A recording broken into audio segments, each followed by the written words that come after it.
Hello, today is September 23rd, 2025. I'm Diane Sare, and this is an interview for Executive Intelligence Review with Colonel Douglas Macgregor, whom people know, I think, very well from seeing on all kinds of podcasts and otherwise.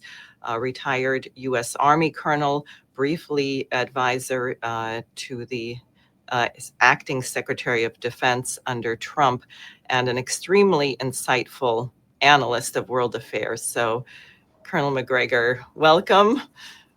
Very glad. Good to see you, Diane. Why don't you, now that you've gone through the formalities, why don't you just call me Doug? Okay, I'll do that. Thank you very much. So we just, before we started, mentioned a little bit about President Trump's speech at the United Nations. And one thing I can't help but wonder is, how does the rest of the world view him? What do you think is going on in the minds of the people who are listening to this speech about all of the wars he's ended, how useful the United Nations is, that the Europeans, if they're serious about fighting Russia, should stop importing any gas from Russia? I don't know where they'll be at that point. What do you think the world thinks about this? Reinhold Niebuhr was an American theologian. He wrote a lot of material. One of the things that he wrote that I thought was especially good is he said, hypocrisy is when vice pays tribute to virtue. I think there was a lot of hypocrisy in his performance. The notion that somehow or another he's brought peace, happiness, and goodwill everywhere since he came into office, and that Israel is the victim of everyone in her neighborhood, especially Iran. All these kinds of things, I think, are just dismissed out of hand by most of the population in the world. One of the things that's really interesting is the comment about oil and gas. Energy is at the very core of international trade and commerce. It's the lifeblood of the planet. And no nation, according to President Washington when he was in office, can be expected to move beyond the limits of its own interests. All of these countries in the world have an interest in purchasing energy, preferably cheap energy, in volume, expecting them to put themselves at high risk and do what the Germans have done, which is essentially deindustrialize themselves and plunge their population into poverty and despair, is unrealistic. And I think that's the problem with most of what he was saying about the Europeans. And then, of course, the comments on the United Nations itself are ridiculous. The United Nations does not dispose over armed forces. The United Nations can only do, frankly speaking, what the big powers are willing to support. And we are not only in arrears in terms of our payments to the United Nations, which we, at the behest of the Israelis and their lobby, have dismissed out of hand as a useless body, but we also don't supply the forces and the money that would be necessary for anything to be established, in favor of the United Nations and the world. So it's just a silly comment. But I think the hardest one of all to accept is really the issue on oil and gas. The notion that everybody's going to stop doing business with Russia because we threaten them is just silly nonsense. Again, this goes back to the core problem that we have with President Trump. I've stopped really calling him President Trump. I'm now addressing him as Biden too, because his policies, his approach are now largely indistinguishable from Biden. Only one could argue they're even more destructive. And that's tragic because our dollar is plunging. Global demand for the dollar is dying. Nobody wants it. It's going to be very, very hard for us to avoid an extremely hard landing when we finally default. And we're on the road to default. It's quite clear. I guess the plan is to debase our currency before we get there. So in total, I thought his remarks were frankly irrelevant. Everybody shrugs their shoulders, gets up and walks out because nothing has changed. Everything is as it was. And anything that he says is frankly disbelieved. Right. Well, it has no basis in reality as people understand it.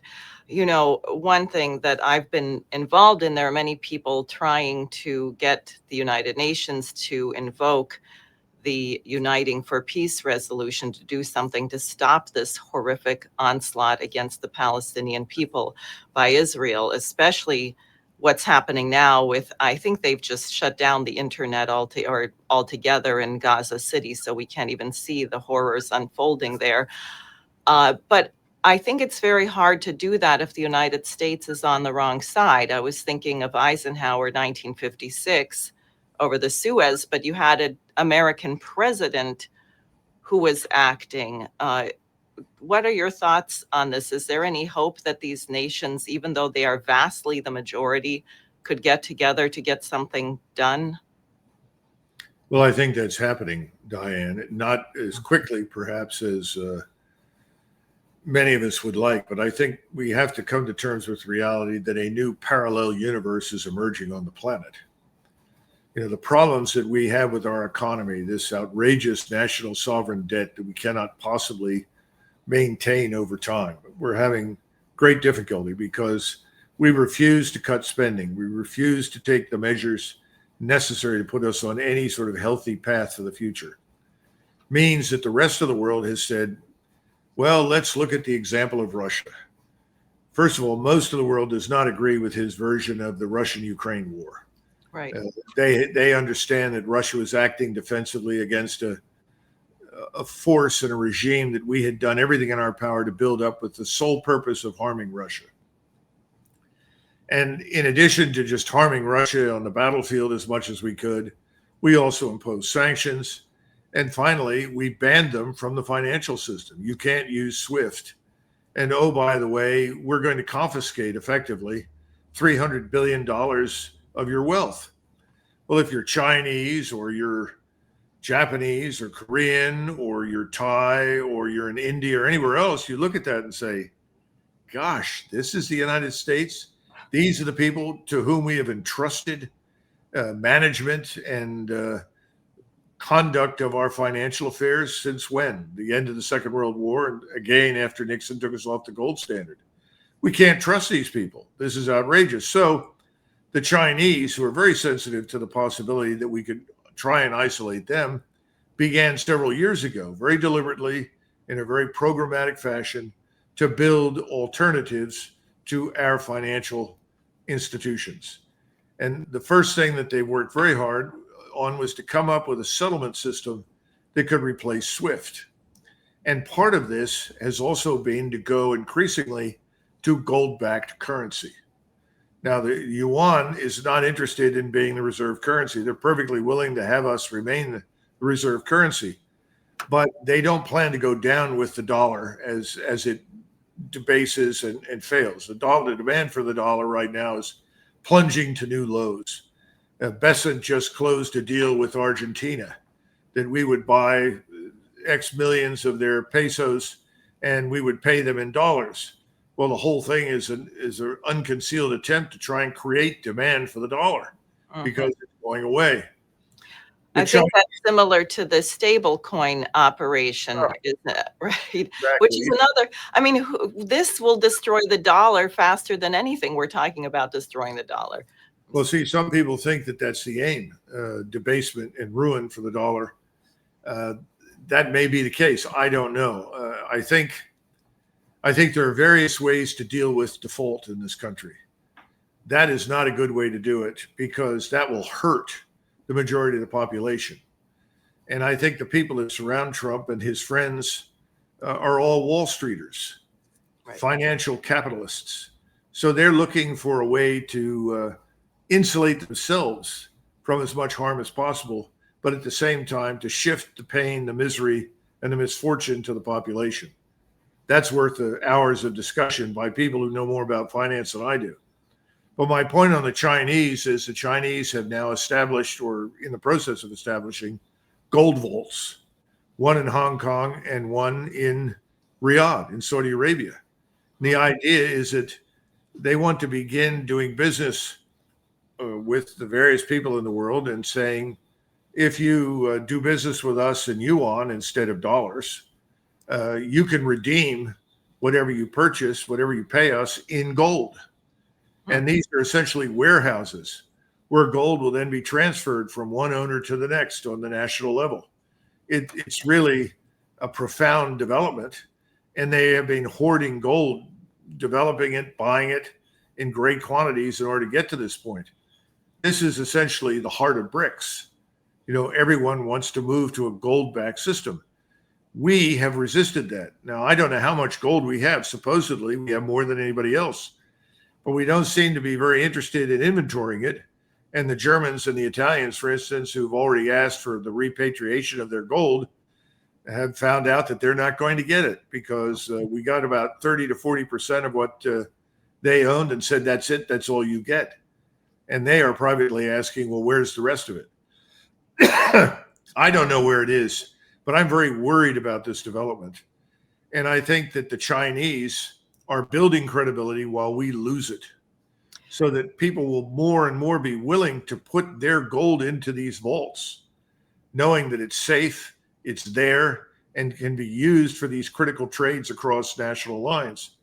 And we will be the losers in this process because people will walk away from us. It's already begun. Right. Well, I think the other difference with China is the question of actual physical investment. They've built, I don't know, 30,000 miles of high-speed rail in the last few decades. They're working on nuclear power plants, floating nuclear power plants, as Russia is. And the Belt and Road is real, right? It's not just a monetary trick. It is trade of goods. And the intent, I think, is to raise the standard of living everywhere. And it is something that if the United States were in our right mind, we would be cooperating with this. I sometimes have the image of the US being like a giant black hole, because when you get to our ports, suddenly the average freight train speed is 17 miles an hour. I mean, where can things go when they come to the United States? We don't have manufacturing, we don't have industry, we don't have energy, we don't have transportation. But were we to become part of this, I think we could have a very dramatic change for the better. No, I agree with you completely. And there are a couple of things we need to point out that you talked about domestic infrastructure that China has invested in, which is very important. They've also put $1 trillion of investment into the Belt and Road. Now, there's another reason for it. It's not just to promote prosperity and commerce and sort of resuscitate the connections that used to exist when China was a great imperial state. It's also to negate the impact and the influence of the United States Navy. China knows that if it can't import oil, gas, other commodities into the country from the sea, it's in a lot of trouble. And so they recognize that this was one of the trump cards, pardon my pun, that we hold. It's not so much the surface fleet, it's the submarine fleet. Our submarine fleet is unmatched. It can't be tracked, and they can sit offshore in deep water, and anything that comes out can be sunk, and anything that goes in can be sunk. So they could shut down China very, very quickly from the sea. So naturally, the Chinese have responded by building the Eurasian landmass, lines of communication and rail and everything else. That's why Pakistan is important to China. That's why Iran is important to China. And from Iran and through the Suez, I'm not talking about the Suez Canal, but across into Africa, you now have lines of infrastructure developing in Africa, so that Africa becomes part of this giant commercial trade system. All of this is good news for most people most of the time. And you're right, we should welcome it. I put together a plan that was published in the Washington Times with one of my business partners, very brilliant Naval Academy grad named Steve Burke. And it was called the Golden Spike Program. And we tried to make the argument that if you go back to the railroads and look what the railroads did after the Civil War, that was absolutely vital to our industrial development as a nation. And we could do something very similar, but we have to do two things. First of all, we have to build high-speed rail from East Coast to West Coast, West Coast to East Coast. I mean, serious high-speed rail. We also have to do something else. We need to build high-speed commercial sea lift so that we can pick up goods in a place like Rochefort in France, on the western coast of France, on the Atlantic, move it within a couple of days in high-speed rail across the Atlantic, maybe 2, 3, 4 days, depending upon sea states, into Philadelphia, into New York, into Baltimore, into Charleston. You could go all the way down into Corpus Christi. But my point is, you put it into those ports, and then you have the high-speed rail right there where the port begins. You roll things off on a pre-designed platform that comes off the ship and goes right on the rail car, if you will. That goes across the country. Now, in some cases, you'll want to deliver some of these groups internally, which is part of the deal. That means that you're developing infrastructure in the heartland. This is the place that we have systematically ignored, deindustrialized, and treated badly. This is a wonderful opportunity for President Trump. Obviously, it went nowhere. It was destined to him. I don't know if he ever saw it. I doubt it. But the lady at the time, who was the Secretary of Commerce, I think was Elaine Chao. And of course, it went nowhere. Well, why would Elaine Chao, whose father is one of the biggest shipping magnates in the world in China, want to do anything for the United States? So my suspicion is this is a big problem for us right now in Washington, D.C. Everyone is on somebody's payroll, and everyone is looking out for the donor. No one is looking out for the interests of the American people. Right. Well, you definitely have that sense now. Because I have a whole bunch of things that you've brought up in my mind, but I want to make sure we discuss the situation in Southwest Asia, because I'll tell you that the head of the MI6, Sir Richard Moore, was just in Istanbul giving this, I thought, completely bizarre speech. I don't know if he believes it or thinks everyone else should, that Ukraine can still win the war and that Israel has now humbled Iran. And this was just after this unbelievable conference in Doha of all of these nations which came together in the wake of the Israeli strikes on Qatar, attempting to kill the Hamas negotiators. And of course, we now have this Saudi Arabia, Pakistani agreement on the nuclear umbrella. But what are your thoughts? I mean, this is, I think, a huge change in the world, and I don't think it's really registered with everyone. No, you're right. Everybody forgets that Pakistan is a nuclear armed state.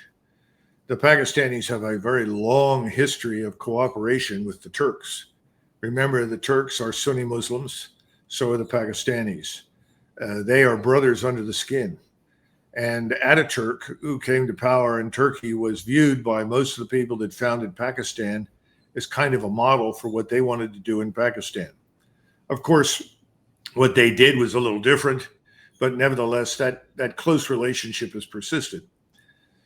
The other point is that they have also promised the Turks on more than one occasion privately, but it's an open secret. Everybody in Washington and national security establishment knows it. Promised the Turks a nuclear weapon if they need it. Now you have the same thing happening with Saudi Arabia. And I would expect a nuclear armed missile battery sitting somewhere, perhaps in the empty quarter, I don't know, that will be owned, operated, and will actually be owned by the Saudis, but it'll be operated and manned by the Pakistanis. In other words, the Chinese have said, we'll back this. Well, that means that those missiles will probably be Chinese. I suspect we'll see new missiles arrive in Egypt, new missiles arrive in Turkey. And we've already got the Chinese on the ground with missile technology in Iran. What we're watching is this sort of quiet backdoor diplomacy, both financial and military, between China and the states that are coalescing into a front against Israel and us. Mm. That's not because China wants a war with us or anybody does. Nobody wants to go to war with us. We're the ones that seem to be intent on going to war with everybody else. Trump is a bully. He loves to bully. He thinks bullying works. Not really. It's a bad habit. Over time, it fails. But I think what we have to reckon with now is that Israel is in a difficult position. The longer it waits to strike again at Iran, the less likely it will have any freedom of maneuver in the future. Do you think that's what Netanyahu was referring to when he said, we'll deal with this Palestinian state or something like that after I get back from the U.S.? Is he expecting to get permission or cooperation for another Iran strike? I don't think he needs permission. I think he's in charge. I think he is probably going to sit down with key figures like the president, the vice president, secretary of state, secretary of defense, and the team that comes with him from Israel will sit down with others, primarily in defense and CIA, and I'm sure also in the State Department, but primarily defense and CIA, to sort through the details before he launches another offensive against Iran to ensure that we are entirely on board. And oh, by the way, he has a similar relationship right now with Starmer in Britain. For this latest strike that was launched on 7th September, was it 7? I think so, against Doha in Qatar. The British supplied, the Royal Air Force supplied tankers.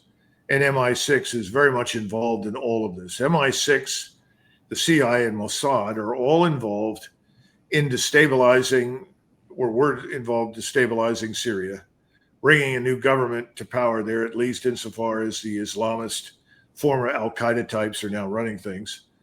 They're also connected to the Kurds that are operating in part of Syria. And then they're also connected to the Israelis and the Druze. In other words, the Israelis wanted to balkanize Syria. They've gotten what they wanted. They want to balkanize the Caucasus. That's why they were so heavily involved in Azerbaijan. I think that's being largely shut down now by the Russians. And they want to balkanize Iran, carve it up into smaller provinces. It's effectively the same thing they wanted to do to Russia, but that's failed and they've lost that war. This is the City of London banks and the New York City banks, the banking cartels, and their puppets are all interested in getting control of the Middle East oil and gas reserves and fields and so forth. So that's what's really going on. And what's happening now is China, who is the principal purchaser of much of that oil and gas, has said, I don't think so.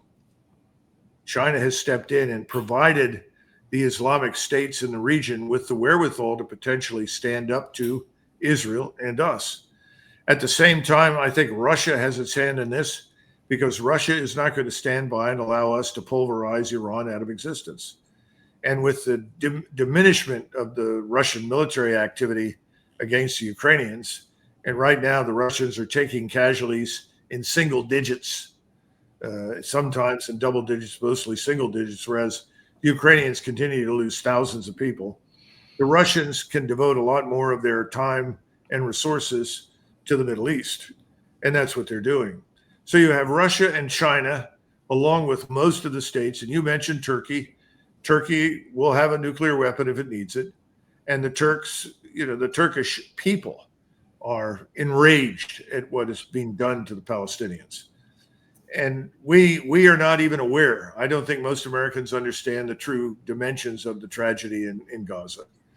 But the bottom line is people in the Middle East know it, and they will tell you openly, Diane, Sykes-Picot is over. Mm-hmm. There will be no future compromise. And what that means is you're either going to get a Palestinian state or an Israeli state, but you're not going to have both. So people that talk about, oh, well, we need a two-state solution, those people are dreaming. The time and opportunity for that solution is over.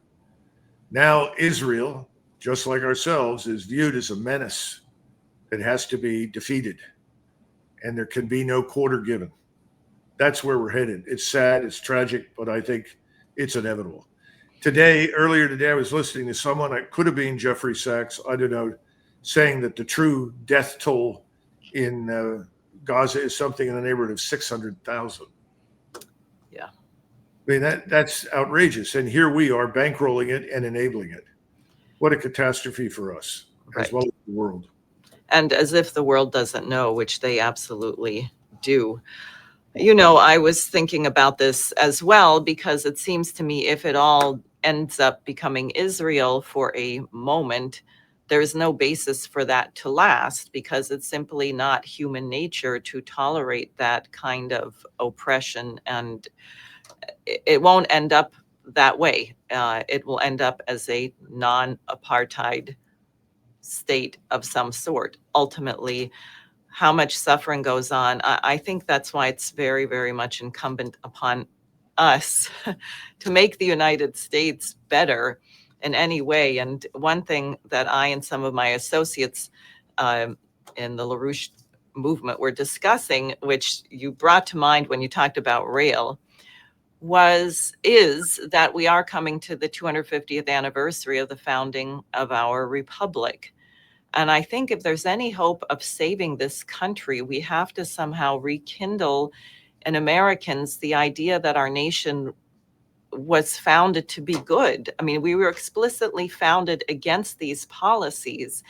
And as you may know, I direct a choir. I founded a chorus, and we were talking about our repertoire for the 250th anniversary. And then we said, this is way too small. We should be doing a week of events that include exhibits of great infrastructure projects being built all over the world, that include readings and study of Alexander Hamilton, Benjamin Franklin, the collaboration of these people with people in Europe and around the world. I don't know if you're aware that Ben Franklin used to publish the Analects of Confucius in his newspaper. Oh. And yeah, they were very fascinated by the way the Confucian society functioned. So he was a student of that.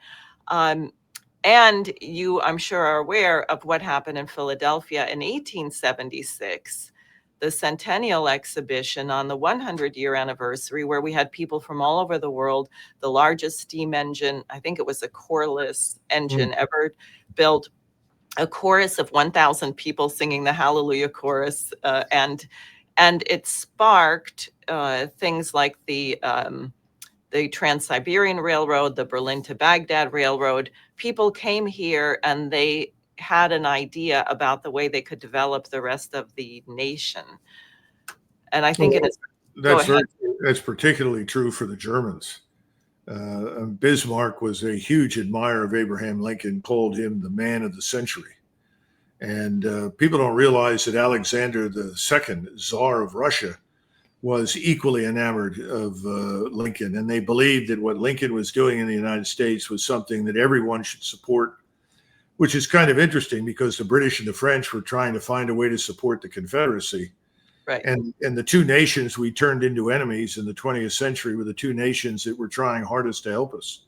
The Tsar actually parked his navy in U.S. ports during the winter in order to keep the French and the British out of the area.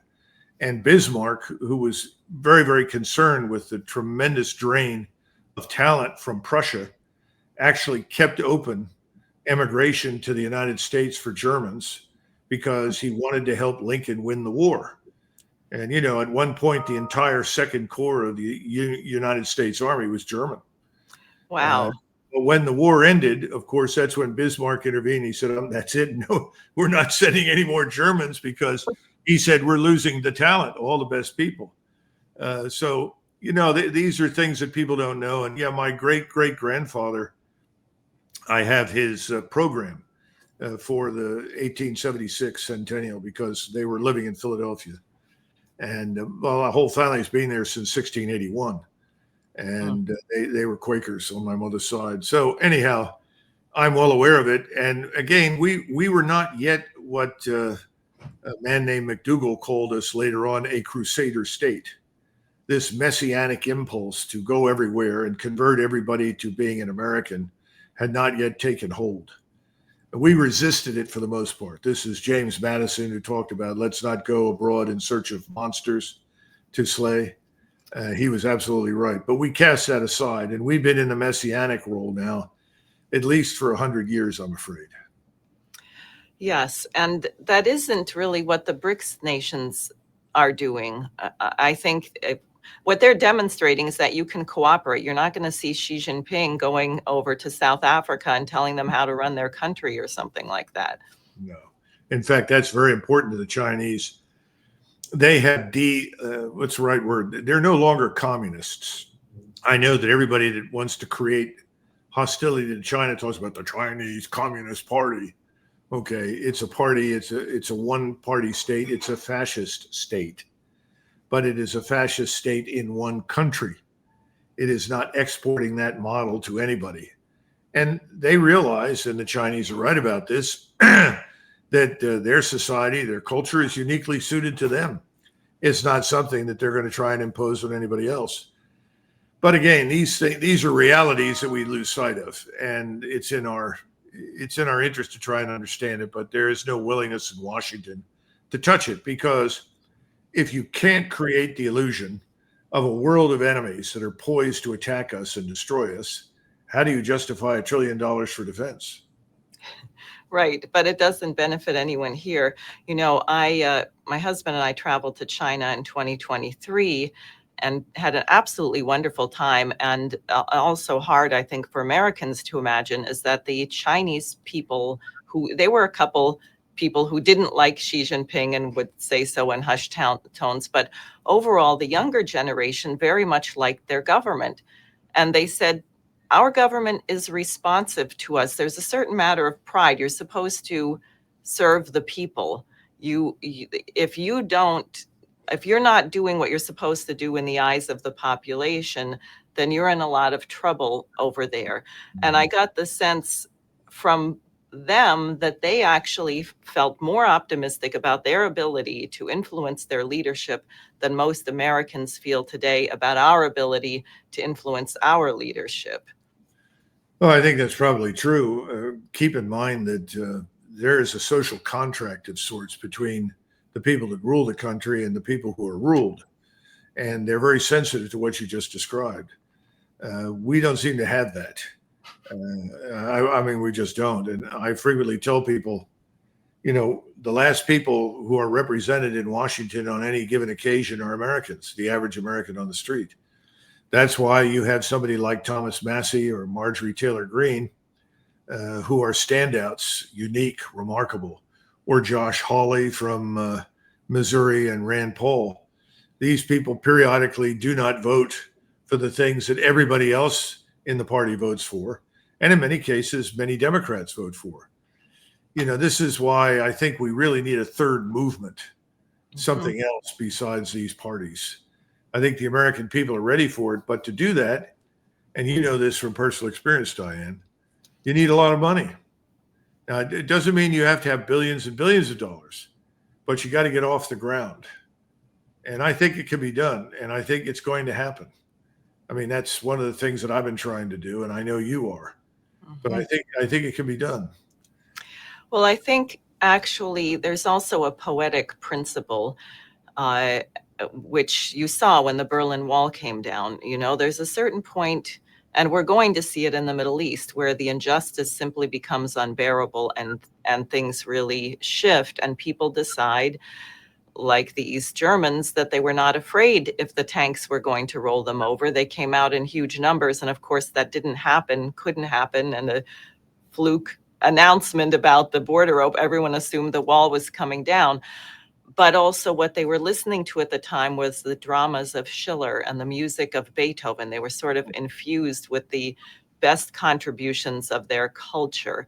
And that's why, in part, I want to make a really big deal about the American Revolution, because one of the most exciting things for me as a younger person was when I began to discover that the United States actually was very good.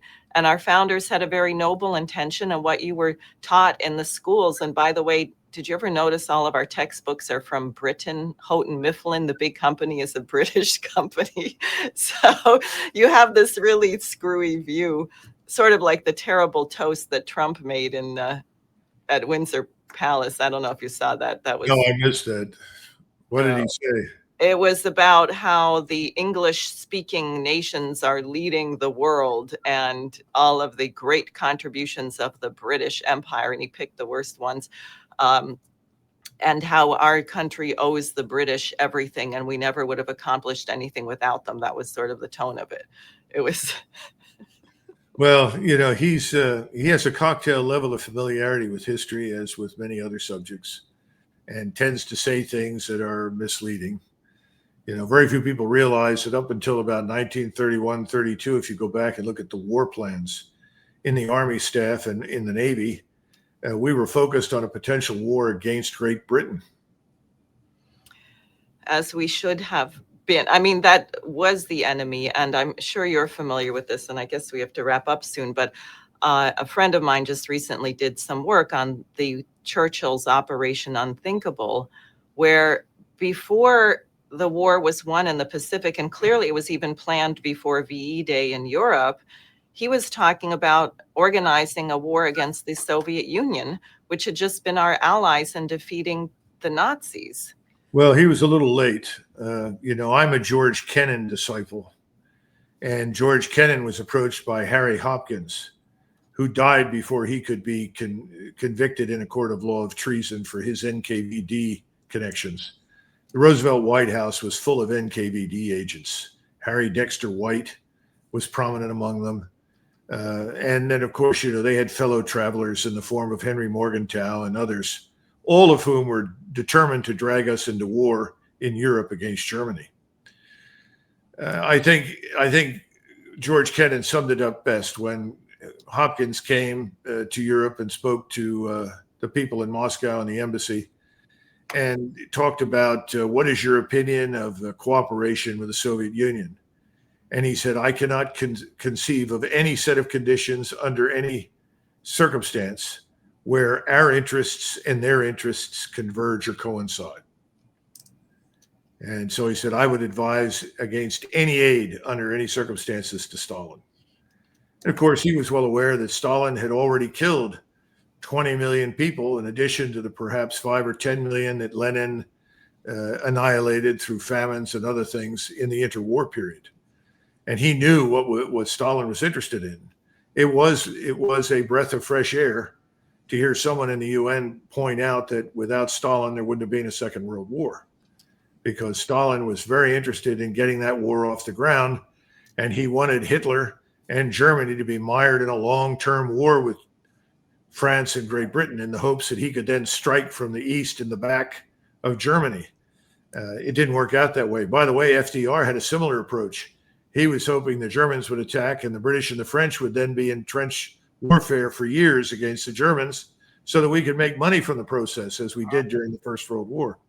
There's a lot more out there than we know, but I think George Kennan was right. I wouldn't have helped anybody. I think we should have stayed out of it. But you pointed to the British texts, and you're right, because they're promoting a narrative that's false. Because the British texts promote the idea that we should have gone to war in 1917. They had no business going to war against Germany or Austria-Hungary. They were never our enemies. They didn't threaten us. And again, you got to go back and look at the banking connections. Back to the Bank of England. Who controlled the Bank of England? You start answering those questions, you begin to see all of these things fall into place.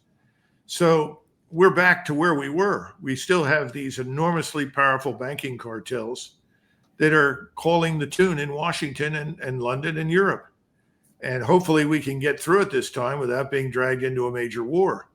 I think the Russians have exercised extraordinary patience and restraint regarding the whole business. Me too. I don't think we would be alive.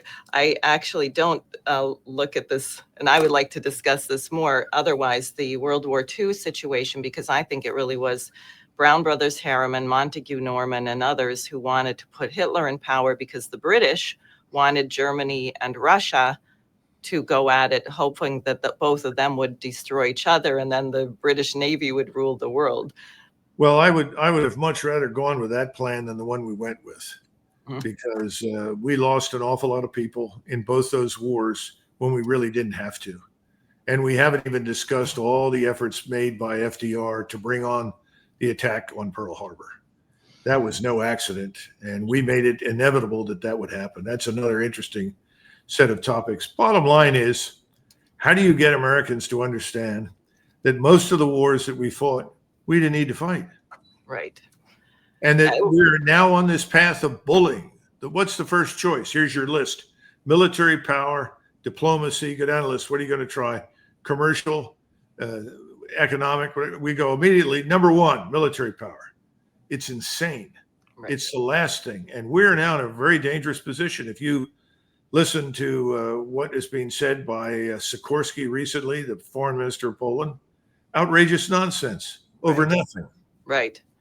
Right. No, exactly. Well, I think this is what we have to do. Frankly, war has to become a thing of the past. I was just on a platform with Lieutenant Colonel Tony Aguilar, who left the Gaza Humanitarian Foundation. He was describing what happens when one of these depleted uranium weapons goes through a tank, which is a horror I could not even imagine to the people inside. And the tank destroying weapons. And he said, this is all insane. Why would we do this to each other? Why would human beings do this? Isn't there something more we could be working on together? And I think we have to get to that point, and I hope it doesn't take the death of everyone to get there. Well, I join you in that hope. By the way, before we left, I don't know if Carol sent you the information about the national conversation. Oh, yes, please go ahead. Why don't you? Yeah, because I think you should come. This is on the 4th of October in Dallas, Texas. Originally, we were going to have an audience of 350 to 400, but after Charlie Kirk's tragic death, we examined the location. We were going to be holding this in the Museum of Flight outside of Dallas, and everybody decided it's too risky. We can't really control the area and secure it. So we scaled back, and we now are going to hold a VIP reception and dinner on 4 October in Dallas. And we have 15 seats remaining for the dinner. So I would urge you in particular, because there'll be a lot of people there who will be interested in meeting you in view of your aspirations in the future. And I think they would also enjoy hearing from you, because our plan, this is Natalie Brunell, whom I'm sure you're familiar with, a brilliant young woman, financial analyst who really has a grasp of digital currency. Also Judge Napolitano, and we bring him in because he's such a brilliant constitutional scholar. Right. I'll be there, obviously, and I'll do my best to keep everybody moderately entertained. And then we have Dr. Olga Ravasi, brilliant woman, taught at the university level. She'll be moderating. But after we answer questions from her, the audience will be invited to stand up and express their views. And we want this to be an exchange. We want to know what people think, because the original idea is to go all over the country every 90 days and hold one of these events. In other words, hopefully a larger one. But we couldn't do that this time, so we're starting with a dinner.